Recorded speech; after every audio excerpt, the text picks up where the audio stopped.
आपने जब दोनों को ब्लेम किया, हाँ, तो आपको इन दोनों की खबर है ना, इसलिए मेरे को खबर दोनों की नहीं है। ब्लेम नहीं किया, इशू ये है कि दोनों अपनी नेशनल इंटरेस्ट को प्रमोट करती हैं, अपनी नेशनल इंटरेस्ट को गार्ड करती हैं और नेशनल इंटरेस्ट को प्रमोट करती है। रॉ भी यही करती है, आईएसआई भी यही करती है। तो मुझे कोफ्त इस बात की, तकलीफ इस बात की होती है जब आईएसआई टारगेट होता है, ना रॉ हो रहा है, ना सीआईए हो रहा है, ना मुसाड हो रहा है, ना केजीबी हो रहा है, जो एग्जैक्टली वही करते हैं जो आईएसआई करती है, जो हर इंटेलिजेंस ऑर्गेनाइजेशन करती है। वो तो इसलिए एक सिंगल आउट ना करें किसी ऑर्गेनाइजेशन को। जैसे आपने कहा हिंदुस्तान में प्रोपेगेंडा है कि आप कह रहे हैं कि देश के हित में काम करते हैं, नेशनल इंटरेस्ट में काम करते हैं। नेशनल इंटरेस्ट में ये तो नहीं है कि इनोसेंट लोगों के ऊपर बॉम्ब मार दो, क्या किसी तरह से हो रहा हो। ये तो कोई नहीं करा रहे, नहीं कोई भी नहीं, बिल्कुल।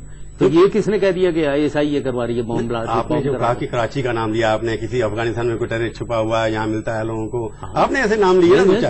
हम लोगों ने कहा कि 20 लोग आपके यहाँ छुपे हुए हैं, आप कहते हो नहीं है। और आपने जब किसी से सवाल कल पूछा आपसे कि वाजपेयी जी को आप प्रॉमिस किया था कि टेररिस्ट एक्टिविटी पाकिस्तान की जमीन से नहीं होगी, आपने प्रॉमिस नेपाल में भी किया। उसके बाद जो अडवाणी जी उस वक्त वहां पर वाशिंगटन में थे, वहां से देखिए वही मैंने कहा है, कोई गारंटी थोड़ी है कि जी कोई ये टेररिज्म ही नहीं होगी, कोई मैं थोड़ी टेररिज्म चला रहा हूं कि मैं गारंटी दे दूं नहीं होगी। पाकिस्तान की गवर्नमेंट की इन्वॉल्वमेंट, पाकिस्तान के मुजाहिदीन कश्मीर में इन्वॉल्वमेंट, जहां तक पाकिस्तान के ताल्लुक है, कोई गवर्नमेंट की स्पॉन्सरशिप उनकी नहीं होगी, उसकी गारंटी मैंने। जनरल मुशर्रफ अगर कुछ चाहे ना हो सके, ये तो मैं मानने के लिए तैयार हूं। जनरल मुशर्रफ ने जो कुछ चाहा, जो कुछ करना चाहा वो किया। परसेप्शन ये है कि टेररिस्ट कैंप वहां हैं, टेररिस्ट जो इंडिया से भागे हुए वो वहां हैं। इस परसेप्शन को दूर करने के लिए जरूरी है कि पाकिस्तान की एस्टेब्लिशमेंट को, आप जैसे सिटीजन जो हैं, जिनका ओपिनियन मेकर हैं, उनको कुछ करना चाहिए। आप सहमत हैं कि नहीं इससे?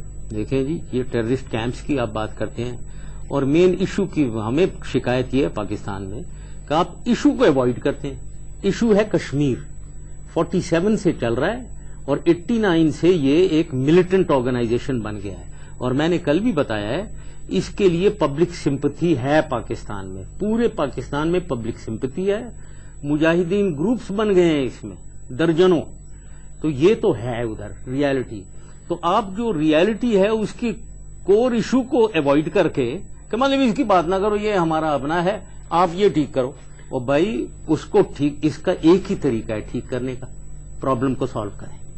ये जो कश्मीर की बीमारी दोनों तरफ से है ना, कि जो भी उठता है कश्मीर के लोग तो शायद खुश हैं। आजकल चुनाव में 60% लोग वोट करते हैं, उनकी सरकार पार्टिसिपेट कर रही है। आप लोगों को पता नहीं क्यों तकलीफ है, कश्मीर में क्यों नहीं हो रहा है? नहीं, मैं ये बिल्कुल नहीं मानता हूँ, मुझे भी मालूम है उधर की हकायक। 60% लोगों ने वोट किया, बाइकआउट का 60% होगा या कुछ भी होगा, मुझे मालूम है कि वहां कितने लोग खुश हैं। उधर लोग हैं जो बहुत नाखुश हैं और वो चाहते हैं कि वो जो प्रॉब्लम है वो रिजॉल्व हो। ये बिल्कुल सही है। और ये भी मैं बता दूं कि ये आप लोगों का ख्याल है कि वहां मिलिटेंसी जो है ये पाकिस्तान ने शुरू की हुई है।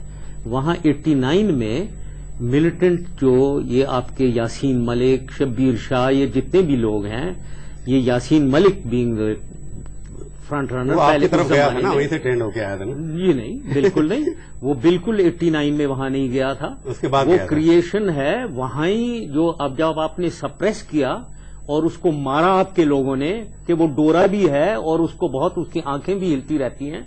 मुझे मालूम है क्यों हुआ वो, क्योंकि आप लोगों ने उसको पकड़ के मारा, बहुत टॉर्चर किया में बोल के गया, ठीक है ना, टॉर्चर किया उससे। तो मुझे मालूम है ना ये चीजें।